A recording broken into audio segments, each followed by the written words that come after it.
this speaker, William Lutz, Speaker's unmuted. was I just learned this from Sunil, who is the head of the Hired Texas Job Club.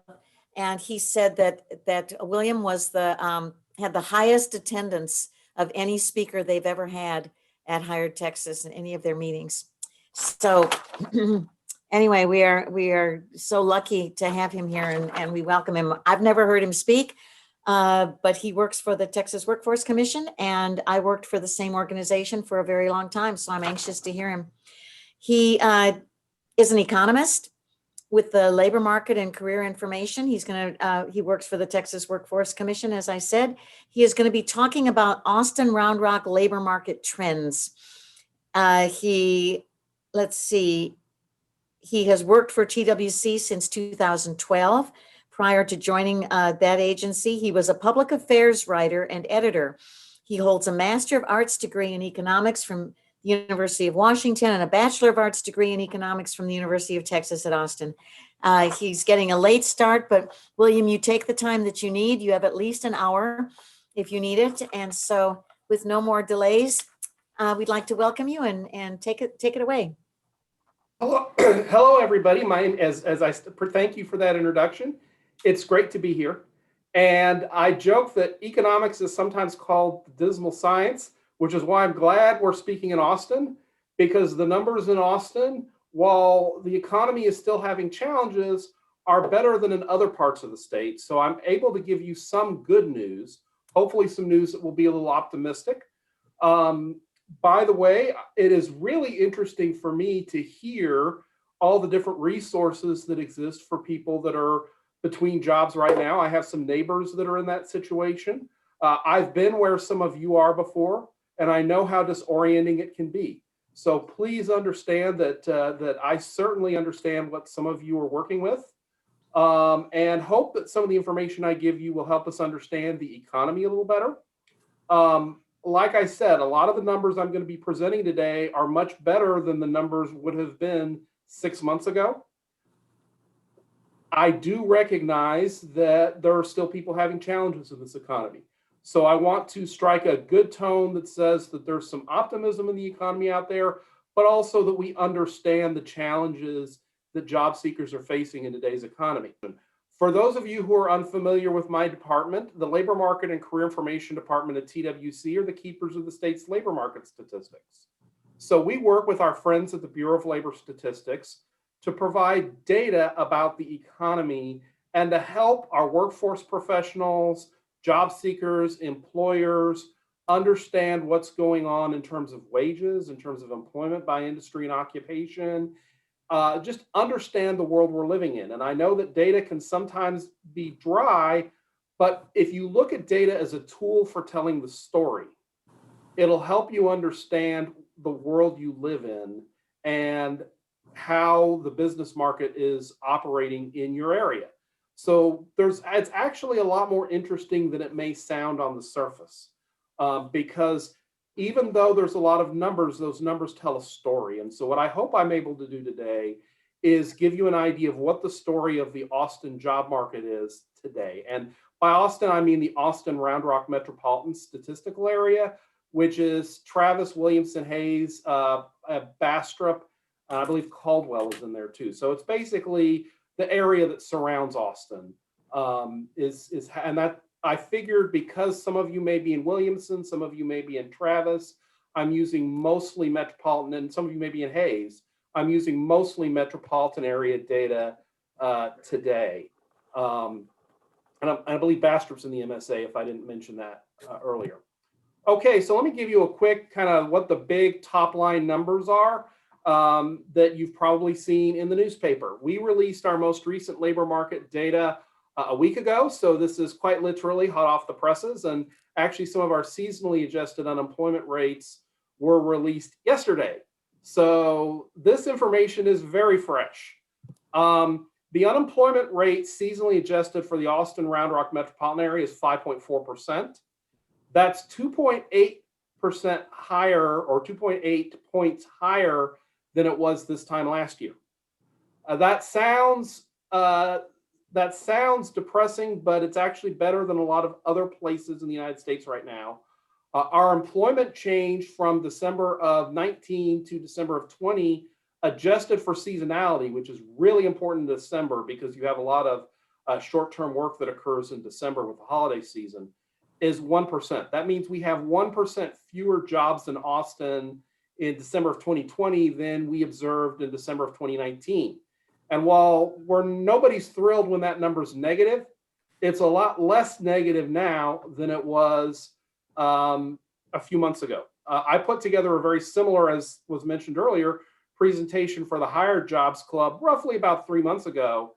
And I can tell you that as I was putting this presentation together, the story was somewhat similar, but the numbers were less negative. They were, from a job seeker's perspective, better numbers than what we saw 3 months ago. The economy really is beginning to recover.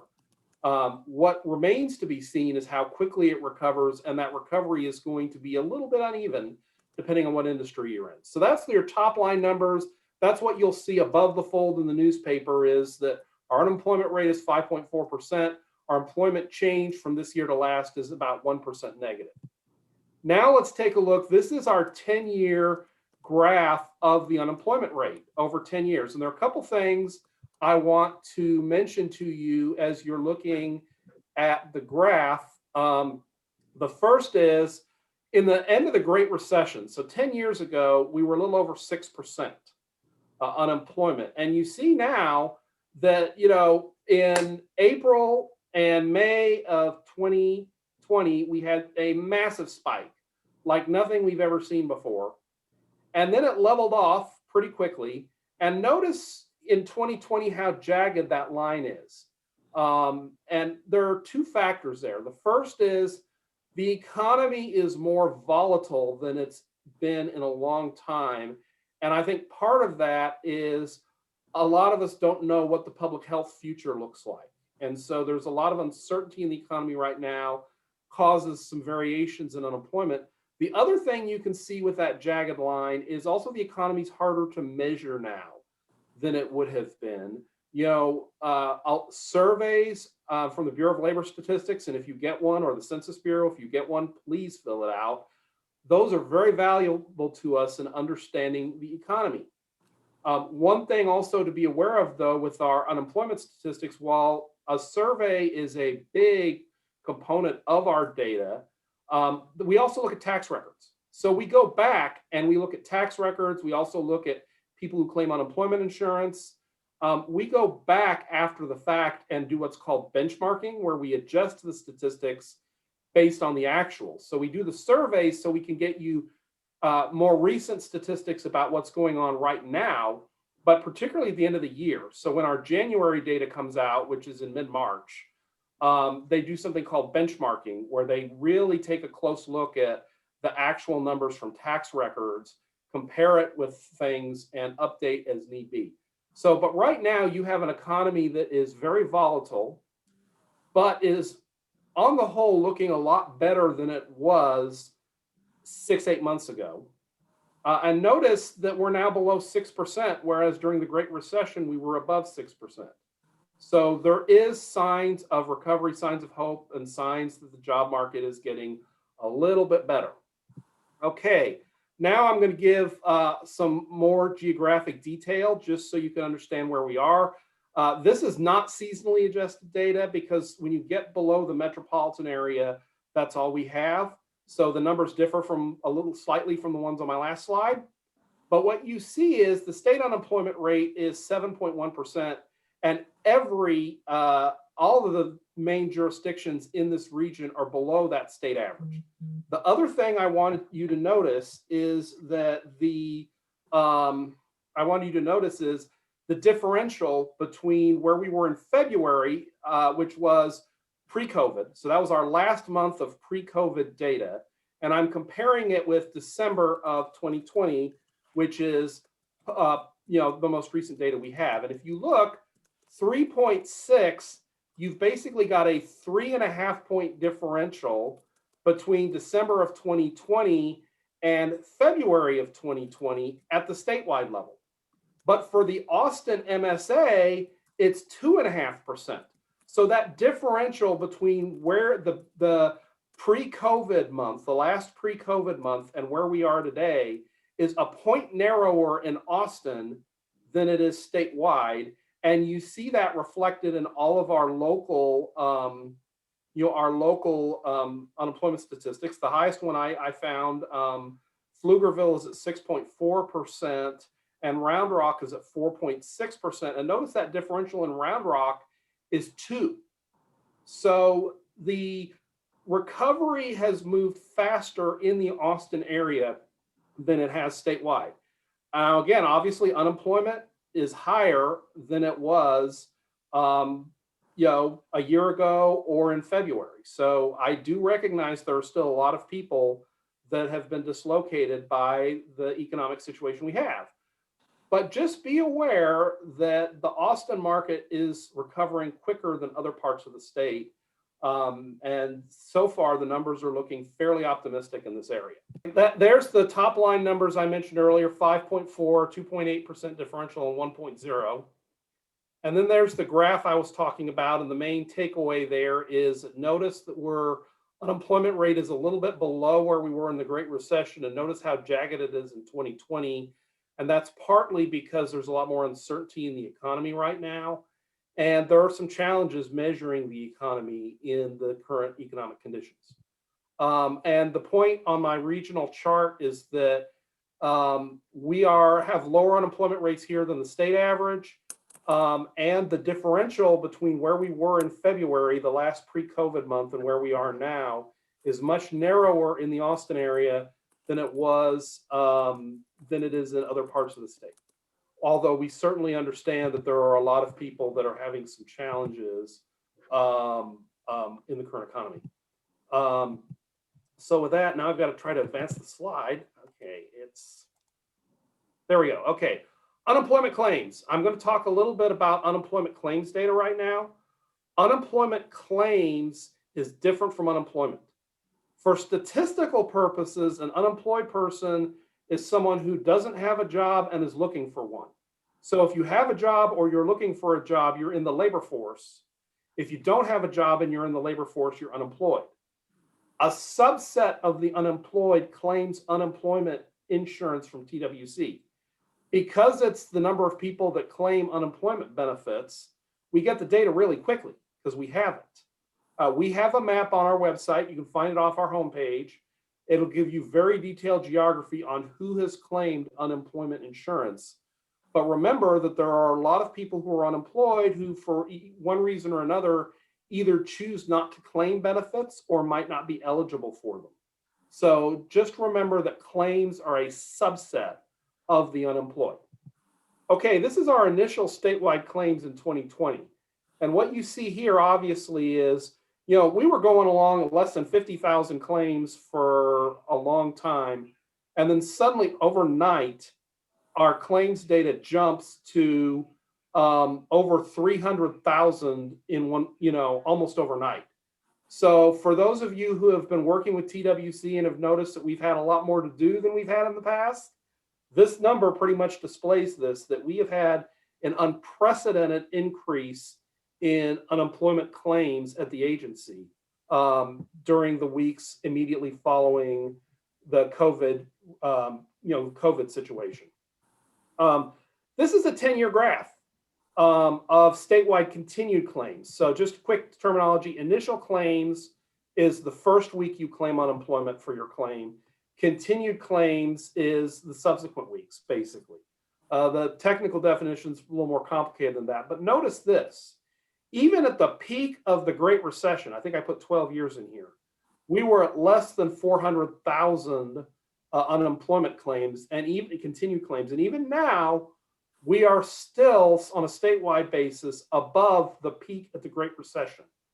So TWC, our unemployment insurance division, is serving more people than we have ever served before. And that is a current present tense statement.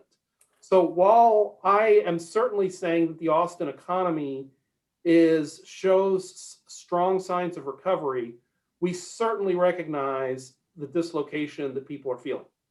And it's still there and it's real. And here's Travis and Williamson. Notice, it's a similar pattern to what you see statewide. We saw a slight uptick after the holidays, as you can see toward the end of the graph.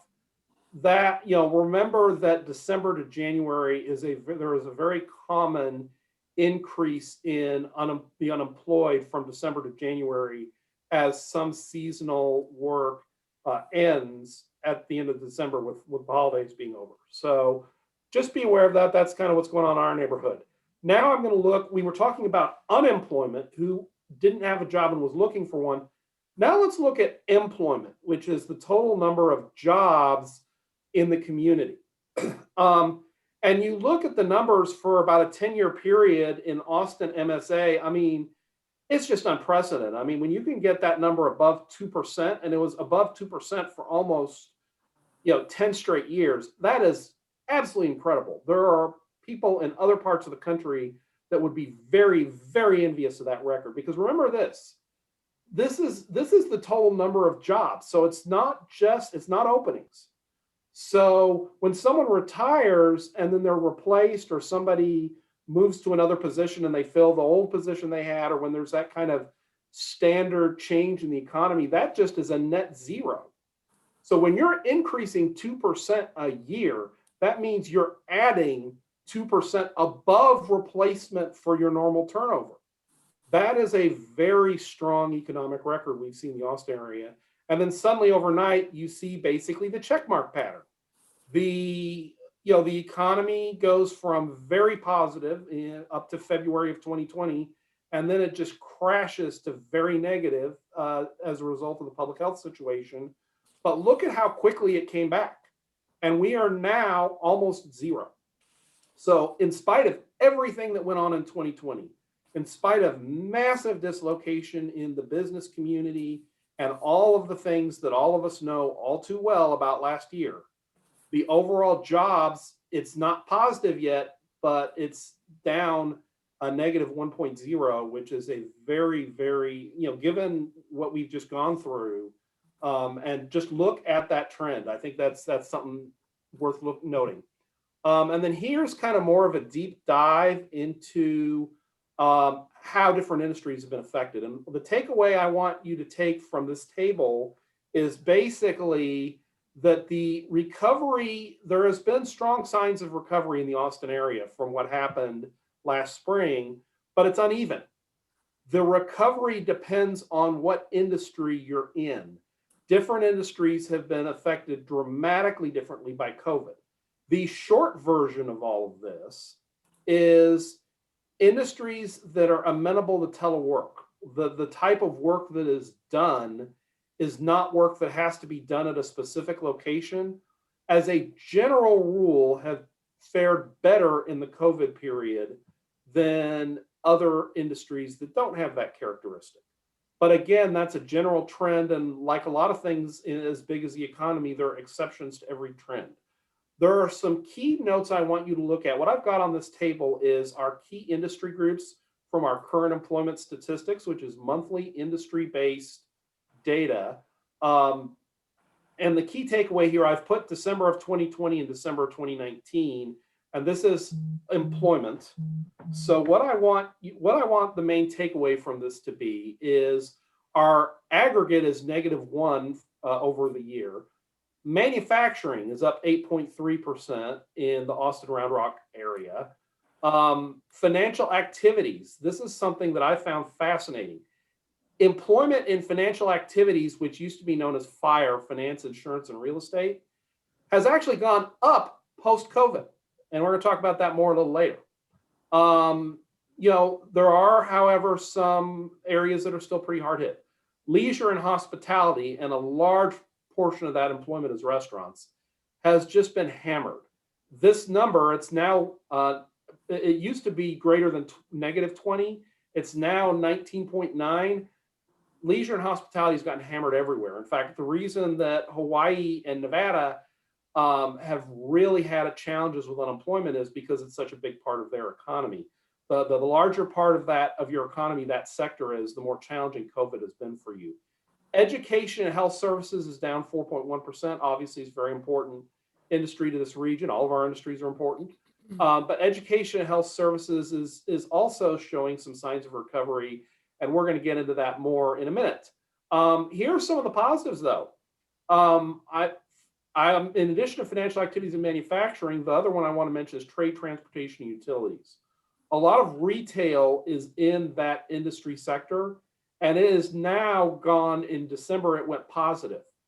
The fact that trade, transportation, and utilities is positive is a very good sign for the economy. We'll see if that continues in January and February, but that is a very good sign. Now let's dig a little bit deeper and talk about some specific industries, because as you can see from that previous slide, the impact by industry in our economy has really varied. And I put a comparison up there so you can get a good idea of what has happened here. Leisure and hospitality, you see this check mark pattern. It basically crashed, once COVID hit. And then, as the public health situation got a little better, it rebounded a little bit, but it's still well below where it was pre-COVID. And what you see in this, obviously, is that there was an almost immediate recovery, and then it's leveled off with some slight growth. So leisure and hospitality is still having a lot of challenges, and still below where it was, but still below where it was pre-COVID, but better than it was this spring. And if you see financial activities, you notice that the slope of the curve as you get to late 2020 has actually gone up. It has increased in employment pretty substantially as a result of COVID. And there are a lot of factors behind that. I mean, real estate in Austin has done pretty well with the low mortgage rates. Financial activities has done very, very well in the Austin area. The one thing I would say about leisure and hospitality, they're better than they were this spring. I think you notice that it's kind of leveled off a bit. And I think one of the questions with leisure and hospitality is, what is the public health situation going to be? Because there are two factors really in terms of economic activity. What is your business allowed to operate? What restrictions are we under regarding your ability to serve your customers? But the other situation is the choices that people make. So will we be in a public health situation, for example, where people can travel and hold business meetings and conventions, events, things like that? Right now, we're still not there yet. And I think some of the health situation is going to determine how quickly leisure and hospitality employment can recover. But that's where they are right now. What we know is the data that we have. Going forward, there's always a little bit of speculation there. So those are an example of two industries that have been affected very differently by COVID. And another one that is really important to the Austin area is business and professional services. Business and professional services includes a good number of our tech industries, which is why we pay a lot of attention to it when we're talking about Austin. And there's a lot of positive things in the slide. Again, this is comparing December of 2020 with December of 2019. The sector as a whole is up 5.2% over the year, which is really very good. Employment services, which is largely temporary employment type agencies, is now positive. And it got hit really hard last spring. And there has been an employment uptick in that sector, which is a very interesting sign. The larger group that it's in, which is administrative and support waste management remediation services, is still negative. Professional, scientific, and technical services includes some of our tech and software related occupations. And it also includes, I believe, accountants and lawyers, or accounting firms and law firms, because we're talking about industry data rather than occupation data here. It's up 9.2%. And considering the economy, the fact that you've got almost 10% more jobs than you had a year ago, I think kind of speaks for itself. All right, now I'm going to talk about a couple of other industries that I think are very interesting in our world. The most positive thing I saw when looking over Austin MSA data is that trade, transportation, and utilities is now gone positive. Look at how it got hit. If you look at this deep gash that you have in the spring of 2020, and now if you do, it always goes up because a lot of retail is in trade and transportation utilities. You always see that little spike in December. But if you look at the trend line, like if you could draw, for those of you who are statistically minded, a regression line, you would see that where we are right now, where we were in December of 2020, is about where we would have been. It's basically a continuation of the trend that existed pre-COVID. So the fact that this sector is doing well means that there's economic activity that is occurring in our region, because trade, transportation, and utilities are all things that make other economic activity happen. So the fact that this has gone positive is a very good sign. The other one that I thought was very interesting is ambulatory healthcare. Ambulatory, one of the counterintuitive things about COVID is this spring, employment in healthcare got hit really hard. And you're thinking, we're in the middle of a pandemic. Why are people getting laid off in healthcare? But the numbers say that it happened.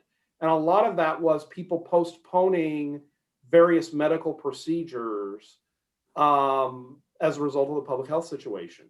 Ambulatory healthcare in Austin has now gone positive, which is a good sign. That was not the case a few months ago. The sector is still recovering fairly slowly, but it is recovering, and that is also a good sign. Let's do a little bit of a deep dive into education and health services. Education, the sector as a whole is down 4.1%.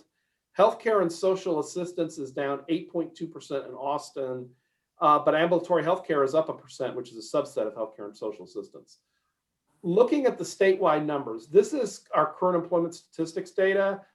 The level of industry detail that is available depends on the number of businesses. It depends on the sample size, the number of businesses we can survey in an occupation. So at the metropolitan area level, we have less detailed information available than what we have at the statewide level.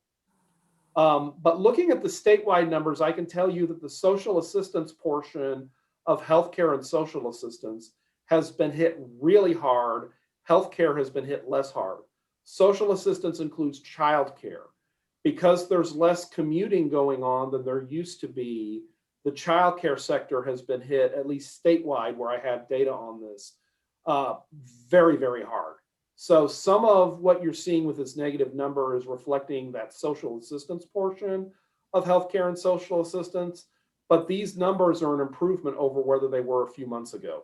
Now, because I showed you some negative numbers on healthcare, I do want to remind everybody about the projections. We produce long-term projections that take a snapshot and look 10 years forward to estimate what employment's going to be. In Travis County, we estimate that healthcare and social assistance will grow 26.6% in that 10-year period. For rural capital workforce development area, which is basically the counties that surround Travis, we estimate 40% growth in healthcare. So, I think healthcare is an industry that has a strong future in Texas, and that what we're seeing in these numbers is temporary dislocation. Because if you go back 30 years, and I have looked at this data, the healthcare has increased dramatically as a share of statewide employment. So healthcare is a good career bet most of the time. It's just an industry that is experiencing some short-term challenges right now due to the public health situation, which is in many ways counterintuitive.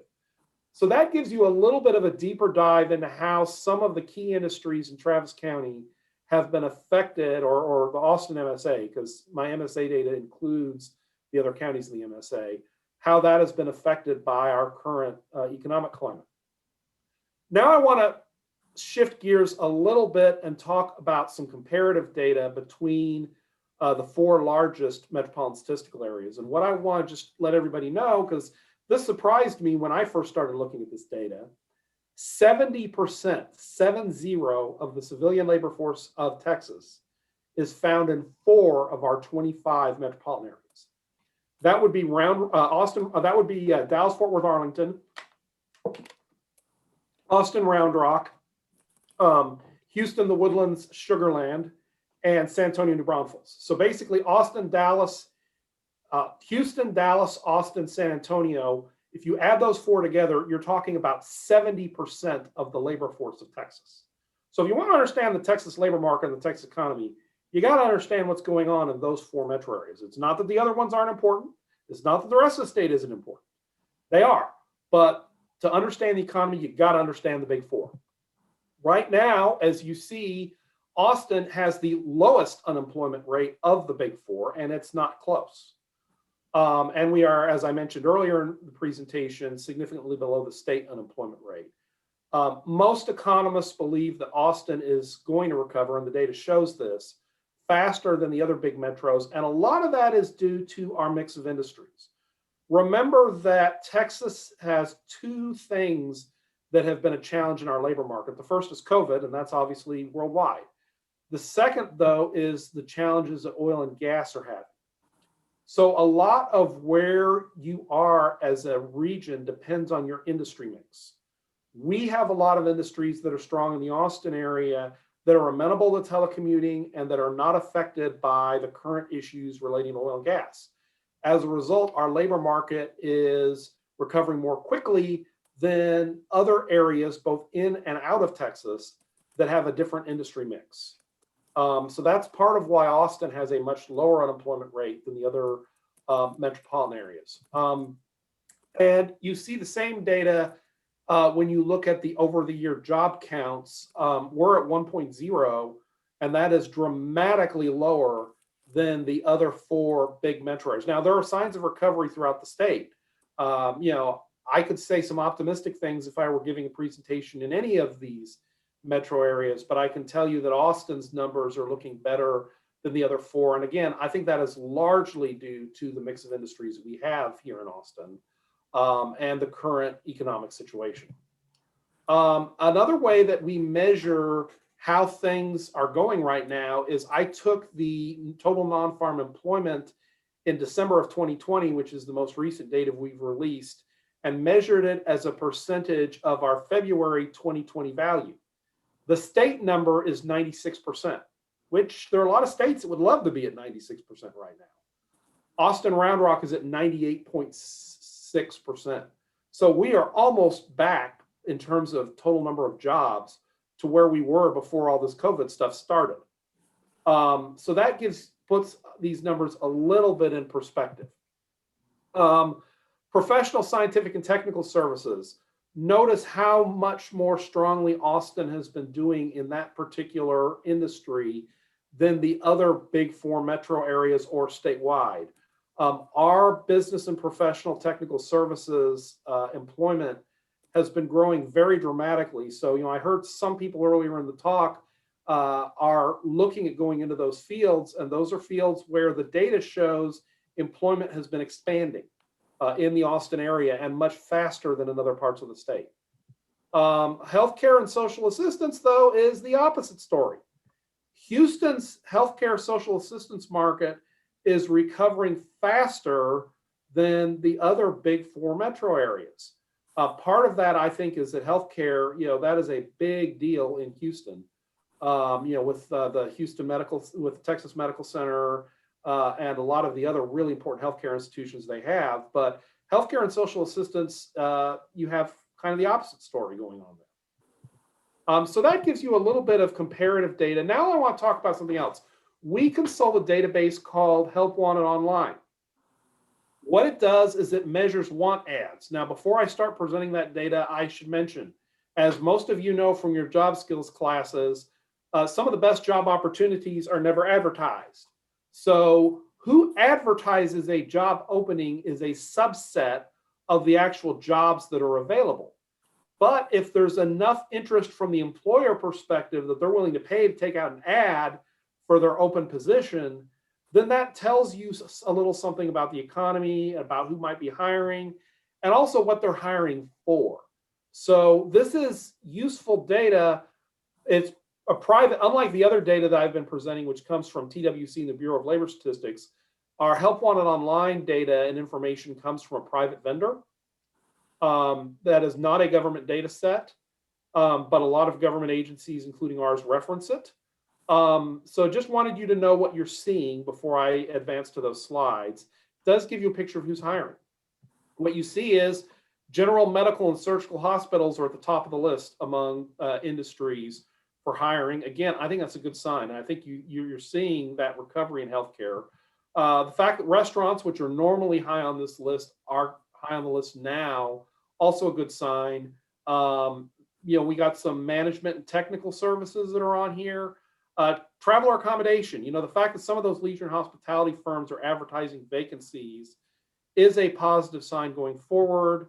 And also the colleges, I think, is a positive sign because obviously education has had some challenges as a result of COVID, to state the obvious. So this is a sign that this gives you an idea of what industries might be hiring. We also have some occupational data, and notice that some of our retail and also, sales representatives at the top of the list, software developers applications is very high on the list. Registered nurses just about everywhere in the state tends to be high on this list. In a lot of places, it's number one. The fact that you have 2 retail occupations and marketing managers on, actually you have several retail occupations on this list. That's why I said one of the biggest changes from when I put this presentation together 3 months ago is that trade, transportation, utilities is going positive, and we're seeing some signs of recovery in the retail sector. And this occupation list for Help Wanted Online is further evidence that there is some recovery in retail. And again, that's a combination. When you look at recovery from COVID, you have 2 factors in play. What restrictions are we operating under? What are businesses allowed to do? But then what do customers feel safe doing? What do people choose to do? Because obviously, when a business hires people, they have to have economic activity. They have to have stuff for the employee to do. So those 2 factors really determine how quickly we recover. The fact that retail is expanding tells me that people are making decisions to buy stuff. When you see retail employment expanding, people are making a decision to participate in the economy. So those are all signs that things are recovering in the Austin area. Most of you who are familiar with these area are probably familiar with these employers. But these are the employers that are at the top of the Help Wanted Online list for the Austin Round Rock metropolitan area. So that gives you a brief idea of our Help Wanted Online information. And now let's talk a little bit about some takeaways that I would want you to think about as a job seeker or somebody who is a participant in our labor market. The first thing, and I've had this slide in the slide deck for the last few months, is that for better or for worse, even if tomorrow we could get everybody cured of COVID, you're going to still see more teleworking post-COVID than what you saw in 2019. There was a survey the conference board took, and 77% of HR executives back in June expected, even 12 months after the pandemic, that there will be an increase in employees working remotely. So I think remote working and telework is a trend that even post-COVID, you're going to see continue for the foreseeable future. I also think that to some extent, COVID has exacerbated some trends that were already there, which is the labor market favors college-educated job seekers. Returns to education are powerful. That having been said, there are also some good jobs you can get that do not require a college degree. I don't mean, and some of them are very much needed. But the labor market generally favors, there is a high return to education in a lot of areas. COVID exacerbates that, and here's why. The most recent data we have available from the American Time Use Survey is 2019. Sometime this summer, I hope they release the 2020 data, because I'm going to be very interested to see what it looks like. But it's a Bureau of Labor Statistics survey that tracks teleworking. Pre-COVID, 65% of the people who telework had a college degree. So teleworking, the occupations that are amenable to telework are often occupations that require education. And there also tend to be professional and managerial occupations. You're looking at 68% professional and related or management, business, and financial operations. So that is why I say that COVID has exacerbated some pre-COVID trends, which is the industries that have done better are the ones that were amenable to telework, where the work didn't have to be performed at a specific location. And a lot of those jobs are jobs that educated people hold. And again, those other jobs are wonderful jobs. All work that is legal is honorable. But so I'm not meaning to denigrate anything, but I'm just showing you what the data says. And kind of a summary takeaway. Austin Round Rock metropolitan area is recovering quickly from the economic downturn, much more so than a lot of other metropolitan areas. We have seen strong growth, really strong growth in financial services and in professional, scientific, and technical services. The recoveries in trade, transportation, utilities, and ambulatory healthcare, I think, are very positive signs for the future job market in this region. And I think it's important to remember that teleworking will be part of our landscape for the next several years. I'd like to conclude some of my remarks by making sure you're aware of some of the many resources that the Texas Workforce Commission offers to job seekers and businesses and other people who are participants in our labor market, because we exist to serve you. We have a commissioner representing employers, a commissioner representing labor, a commissioner representing the public. We exist to serve all of the participants in the Texas job market. And of course, the Texas job market is the Texas economy. First, all of our data, including the data that you've heard me discuss today, can be found at texaslmi.com, which is our data, our main data website. We've tried to make it as user-friendly as we can. We have posted instructional videos that tell you how to search for data. All of the data that we produce is downloadable and can be exported to Excel, all of our TWC and Bureau of Labor Statistics data, that is. And so we have instructional help screens and videos that can help you find any information you're looking for on the economy that we produce in cooperation with Bureau of Labor Statistics. And our data release schedule. We release our current employment statistics, which is industry employment data, and also our unemployment rates. Those are released monthly. And the release schedule is posted at texaslmi.com. So you can find out, it's always on a Friday. You can find out when we're going to release the next data. Our January release will be in mid-March. They're usually monthly. However, the January data, we always do the benchmarking I referred to earlier. So we have no data releases in February, and we have 2 sets of data releases in March. And then after that, we have a data release basically middle of the month, about every month is our basic schedule. But texaslmi.com is where you can find all of our data. We have some quick reference economic profiles that we've posted. And what those are is, if you click on our workforce development area profiles or our metropolitan statistical area profiles, that's a lot of commonly requested data. We kind of give you a good snapshot of how is the labor market doing in your region.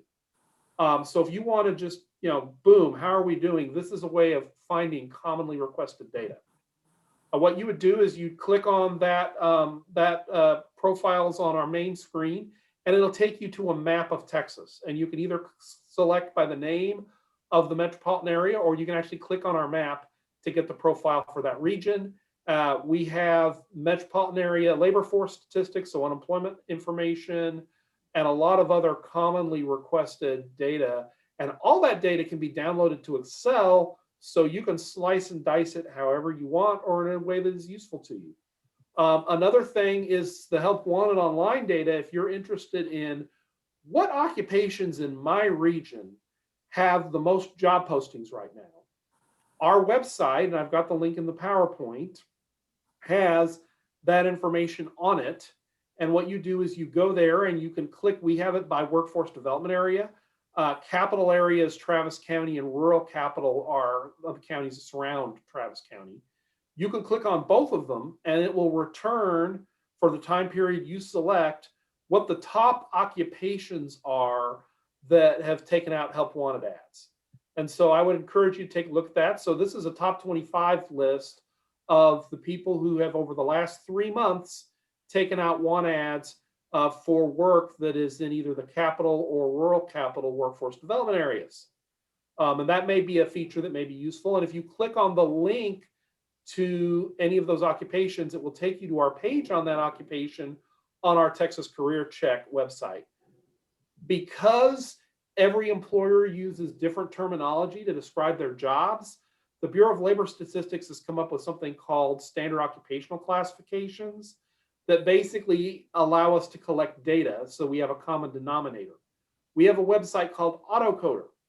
You can type in a job description or job title and it will tell you the number and names that it's a text search feature that are most likely to match what you entered in there, so that you can find data on the occupations you're interested in, see what their average wages are, median wages, and other information from our occupational data, which is generally, most of it's updated annually.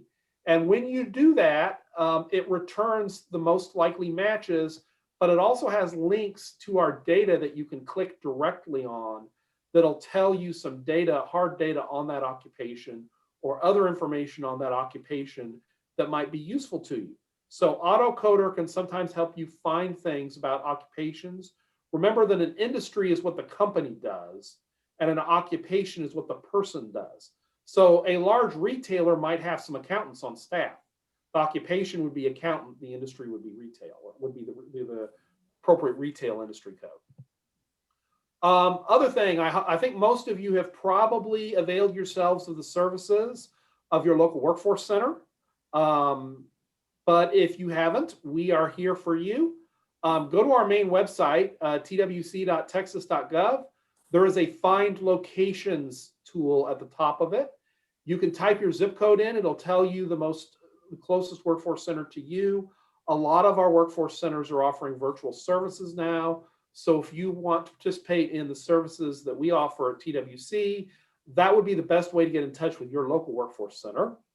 Workintexas.com, if you're on unemployment, you're required to register there. Work in Texas is our job matching website, but you don't have to be on unemployment to use it. It is a free service that is available to employers, and it is also available to job seekers. So we would encourage those of you who are looking, or those of you who are employers who are seeking employees, to participate in our workintexas.com job matching site. The state agencies are required to post their jobs to workintexas.com. And earlier today, you mentioned the state application. There is a state application wizard on workintexas.com that will help you fill out the state application. And a lot of agencies like to have their applications submitted electronically. So definitely, for those of you who are interested in working for the state, workintexas.com is something you should definitely avail yourself of. We highly recommend it. Texas Career Check is an LMCI website where we post all kinds of information about occupations and careers. We try to make it helpful to people at all points in their career journey. So we would definitely commend Texas Career Check to you. Texas Wages is kind of our quick reference site. TexasLMI.com is kind of where we have a deep dive into our data. Texas Wages will get you very quickly, what are the wages for a given occupation in all the workforce areas or metro areas in the state. So you could type in plumber and pipe fitter, and it would tell you all the wages for that particular occupation. So that's kind of a quick reference wage site we have created for occupational wages and projections. Also, if you go to the main TWC website, at the bottom right-hand side of it, there is a place you can sign up for workforce updates. You can select LMCI products as one of the things that you can get emails about. So we do have an email list that you are welcome to join, and we will email you when we come up with when the particular program that you've selected is updated. So that may be for those of you who really want to look at this data on a regular basis. Our email list will tell you when there have been updates that have come out for you.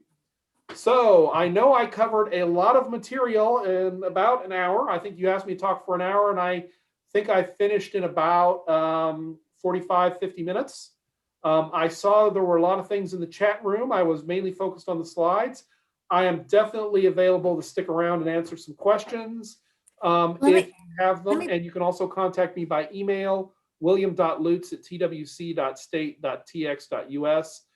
Thank you for your interest, and I hope that some of what we've discussed today is helpful to you in your career journey and in your business journey. Thank you very much, and it's an honor to be here.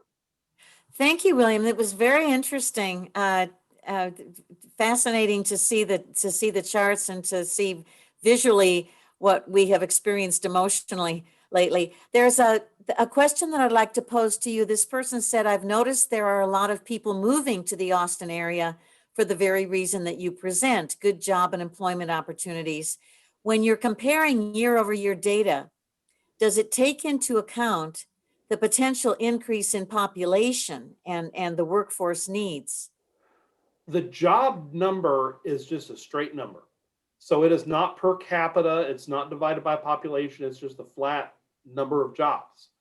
Now, in the 10-year graph, you notice that there were some months where it was above 4%. Obviously, if you think about it, 4% of the jobs in the Austin area, that's a lot of net increase in jobs for 1 year. That's a lot of jobs. Therefore, you'd almost have to grow in population to have that level of job growth. But the direct answer to the question is, it's just a straight number of jobs. Some of those jobs are filled by people who currently live here. Some of those jobs are filled by people who move here or who are relocated here. The statistic just tells you this is employment.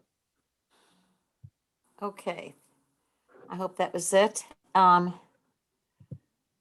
see what else we have. Just looking through the chat. Well, there was an early question on an early slide. It doesn't show that the jobs that we lost haven't come back. Like they would need to be positive for a while. Yeah, I mean, we have fewer jobs currently in the Austin area right now than we had 1 year ago. That is a statement of fact. However, it's less negative than it was a few months ago. So we've lost 1% of the jobs in the Austin area. So it is absolutely true. There are fewer jobs here now, taken as a whole, than there were a year ago. For jobs to actually grow aggregately, that number would be positive. Now, some of the industries I talked about have gone positive. So there are more jobs in financial services now, a lot more jobs than there were financial activities than there were 1 year ago. There are ambulatory healthcare is now slightly up from where it was a year ago. So there are some individual industries that have seen an increase in jobs, an actual increase in jobs. But the economy as a whole is still below where it was a year ago. It's just less below it than it was even 3 months ago. Does that make sense? Yes. And this question, I know the answer to this, but I'm going to let you answer it. It says, do you have information on how many job seekers or applicants there are in each work field in our geographic area? So we can compare how many seekers per job and see which fields need more workers. Sort of. Okay. The main things we measure are the things that we can measure, which is the number of people who are unemployed and the number of jobs that are out there, because jobs are fairly easy to count. You can ask employers how many people are working for you. You can use tax records to determine the number of jobs that are out there. We determine the civilian labor force and the unemployed and employed people based on a survey that we take, asking people what their employment status is. And for the number of jobs, we can also look at payroll records, payroll tax records to kind of serve as a check in terms of employment. So I can tell you from our statistics, the total number who are unemployed. I've been focusing a lot on the rates because that's what everybody pays attention to. But the local area unemployment statistics data program also produces the total number that are unemployed in all of those geographies. So it could tell you that. It would be very hard to calculate a job seeker per job number that would be statistically reliable and take it down to, say, the industry level. That would be very, very hard to do, because the question is, how would you count that? How would you measure it? There So is there are a lot of numbers out there that would be nice to know, but then you have to step back and say, okay, if I want to know this and produce it in a reliable, authoritative way, how do I measure it? How do I count it? there is a chart on LMCI that shows job demand, and the data is probably old somewhat, but it says, here are what we project as the openings in this particular career field, and here are how many people are training in school for this position. And so Yes, it and what looks as though there is a table in LMCI that says that. So the projected demand for this job is this. what we do, and yeah, that's a very good point. What we have done, we have a tool called Texas Labor Analysis that looks at that. It looks at graduate data from the coordinating board, higher education coordinating board. It also looks at the people who have registered with us and workintexas.com. And our projections, now our labor market projections are total employment projections. We have some short-term projections, and we have the ones you see us quote a lot are the long-term projections, which are 10 years out. Right. Those will look at how the labor market, what we expect to happen in the labor market in a few years. And there are a lot of factors that we put into the projection. One of the biggest ones is what the history is. So you go and you look at what the trend line is, and if you project the trend line forward, what does that look like? Now, our most recent long-term projections are 18 to 28. So it is pre-COVID to post-COVID. I mean, I sure hope COVID is going to be not with us in 2028. So the impact of COVID is not reflected in our labor market projections. So that number is there. We publish it. But that's where that number comes from, because the total number of people looking for a job by industry is hard to measure. We do the best we can.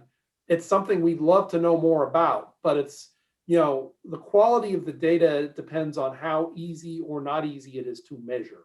And that's why I say the number unemployed is a number we can measure. The total number of jobs by industry and occupation is a number we can measure. The further you focus that microscope down, the more challenging it gets to collect and publish the data. So yeah, we do have some information on that. And that's where it comes from. I think you're referring to our Texas Labor Analysis tool. If there's something else you're referring to, let me know and I'll look at it more carefully. I think we're talking about the same thing. It's all of that stuff. People should just go into those sites and play around, because there's an amazing amount of interesting data in there that you stumble across and say, oh my gosh. One is the comparative wages in different parts of the state. And that's interesting to see how the Austin wages stack up to wages in College Station, wages in Dallas, Houston for the same job. And TexasWages.com actually is designed to give you that very quick look. If you typed an occupation into TexasWages.com, it'll display the entire state on there. So you could see. Now, I would, in terms of interpreting that data, one should take into account cost of living, compare the wage with the cost of living, because something that pays $2,000 less in an area where cost of living is $5,000 less might be a different offer to look at. So you have to think about the big picture. But yes, we have a lot of labor market data, and it's all public. I mean, this is the data that we collect is Bureau of Labor Statistics data. It's collected from public sources. The only thing we can't publish is anything that relates to an individual business. So if the number of businesses in an industry in a particular geography is small enough where you could figure out one business's answers, we can't publish that. But as long as it's aggregate averages, like average wages, industry employment counts, any of that stuff, we have a wealth of data. I only scratched the surface on what we have, but you can go to texaslmi.com. You can go to lmci.state.tx.us. where we have links to all of our websites. TexasWorkforce.org/labor market is another way to get there. You can go to our websites, and we have websites that try to reach people at every stage of their career journey. And if you have questions, email me or email lmci@state.tx.us. That's what we're here for. That's why they have us here. We're here to help, whether you're a job seeker looking for a job in this market, or whether you're a business. And your local workforce centers have those facilities and people to help you too.